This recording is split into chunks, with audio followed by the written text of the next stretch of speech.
آپ نے فرمایا کہ ایمان جو ہے نا ایبسولوٹ ایمان نہیں ہے. ایمان جو ہے وہ کسی ذات پہ ایمان ہے، ایبسولوٹ ایمان نہیں موجود. ایمان جو ہے آپ کا کسی ذات پہ ہو، اور حضور پاک کے ذات پہ جو ایمان ہے نا وہی اصل ایمان ہے.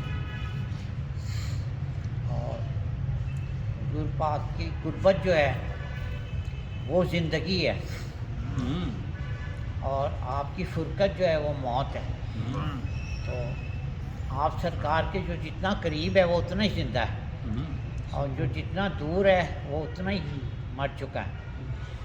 اور جو آپ کی یاد میں زندہ ہے وہ موت سے بھی جو ہے نا آگے نکل جاتا ہے. زندگی اور موت جو ہے بابا حضور نے فرمایا کہ وہ پیچھے رہ جاتی ہیں، اور آپ سرکار کے قرب والا بندہ جو ہے نا زندگی اور موت سے بھی آگے نکل جاتا ہے. تو آپ سرکار جو ہے ایمان بھی ہیں، اور آپ سرکار جو ہیں وہ زندگی بھی ہیں. آپ کے جو جتنا قریب ہے وہ اتنا ہی زندہ ہے، اور آپ کے جو جتنا قریب ہے وہ اتنا ہی ایمان والا ہے.